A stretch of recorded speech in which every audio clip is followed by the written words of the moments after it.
Aujourd'hui, on va faire un petit complément sur les tutos. Pas mal de gens ont demandé comment est-ce que vous pouvez faire des tutos parce que le tuto qui existe actuellement sur la manière de faire des tutos utilise un logiciel qui s'appelle Screencastify. Screencastify, celui-ci, et la version gratuite est passée de 10 minutes à 5 minutes. Donc soit on fait deux parties de 5 minutes, soit on trouve une autre manière de faire. Et l'intérêt de cette application, c'était que tout restait en ligne. Donc ce qu'on enregistrait allait se mettre sur le drive et on le partageait depuis le drive. Donc ça permettait de ne pas avoir à télécharger des vidéos assez lourdes sur son équipement et puis devoir utiliser une connexion pour rebalancer en ligne une vidéo. On sait bien que les vidéos, c'est ce qui pèse le plus. Donc, comment faire? Eh bien, il y a une petite astuce qui est possible, c'est que vous pouvez tout à fait lancer Meet. Vous allez lancer une réunion, voilà. Et en fait, cette réunion qui est en train de se créer, oui, on va autoriser ça, oui, oui, tout à fait.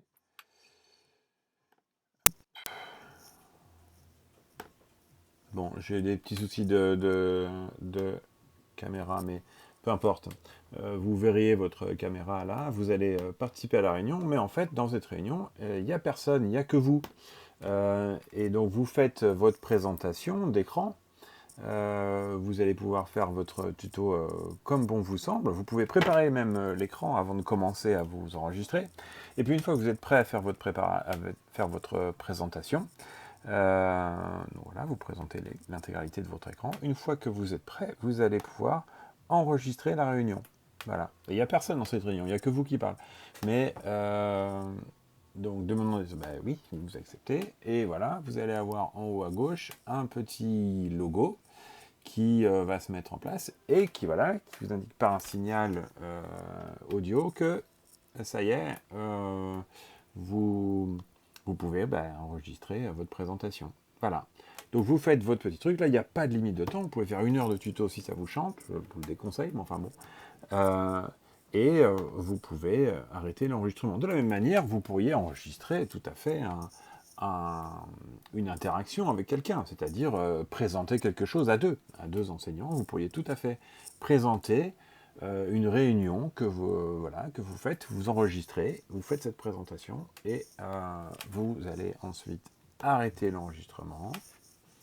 Voilà. On arrête l'enregistrement, la réunion n'est plus enregistrée.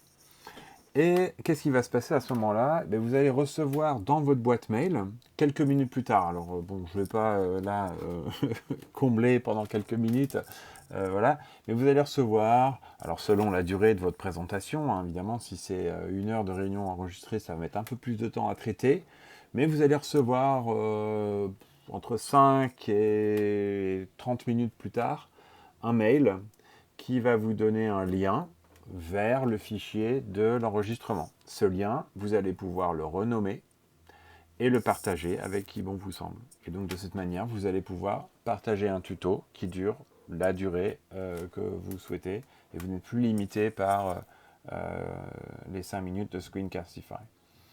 Voilà, c'est une petite astuce supplémentaire, mais qui peut être bien pratique si vous avez besoin de faire un cours, par exemple, totalement enregistré. Vous n'allez pas faire 10 parties, quoi.